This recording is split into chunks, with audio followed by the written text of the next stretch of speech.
ABC News has confirmed that according to local law enforcement officials, there are multiple fatalities.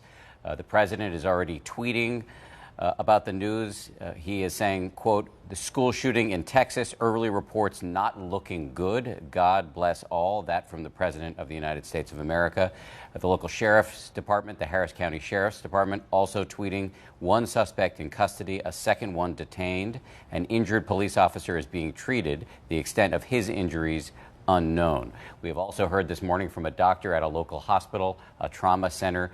He says they have received 3 patients, 2 of them adults, 1 of them under 18, all with gunshot wounds. He refers to the situation as, quote unquote, heartbreaking. We're also hearing from local law enforcement that there may have been an explosive device left behind inside the school. So to recap, we're talking this morning about the breaking news out of Santa Fe, Texas, outside of Houston, where ABC News has learned there are multiple casualties after a school shooting, yet another school shooting. And here we are again on another morning in America where we're seeing these distressingly familiar scenes outside of a school. Brad Garrett, our ABC News criminal consultant, is with us from our Washington Bureau. Brad, give us a sense as we look at the pictures here of first responders of what's going on at the scene in a moment like this.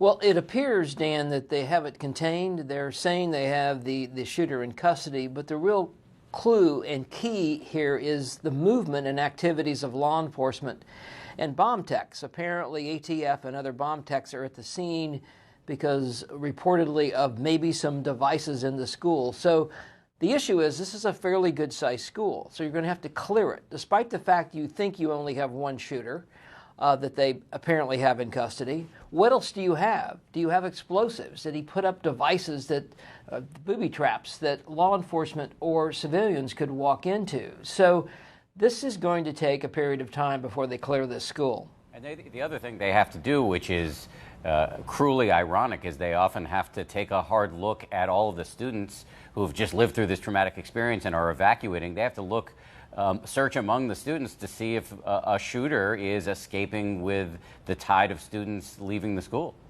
Exactly, like Nicholas Cruz in Parkland, Florida. He mixed in with the crowd, so you're exactly right. You're going to have to pat down kids. They're probably even searching some vehicles in the parking lot, in particular the shooters, but maybe other people's property, just to make sure they have this contained. We also have with us on the phone this morning Pierre Thomas, ABC News correspondent. Pierre Thomas is our chief law and justice correspondent. Pierre, what are you hearing from your sources inside the federal government? Again, we're getting reports of multiple injuries. Dan, again, federal authorities, the ATF has responded. The FBI has responded to the scene to support local law enforcement. Just a horrific situation. Law enforcement officials have been concerned. The FBI just recently came out with a report showing that these kinds of active shooter incidents have been on the rise. Just this week, we saw an attempted event at a school in Illinois. So this is becoming what many law enforcement officials are calling a chronic problem, particularly at schools, which, you know, our most precious commodities are at. Another incident where someone went into a school with a weapon and began firing. You used the right word, horrifying, and you described it as a chronic problem.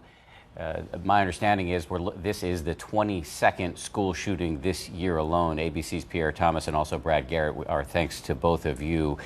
Just to recap again, we're looking at another school shooting, this one in Santa Fe, Texas, outside of Houston, and ABC News has confirmed there are multiple fatalities. We here at ABC News will continue to cover the story. We'll break back into programming if necessary. We'll also be covering it on abcnews.com and ABC News Radio. Thank you again for watching. We'll see you soon. This has been a special report from ABC News.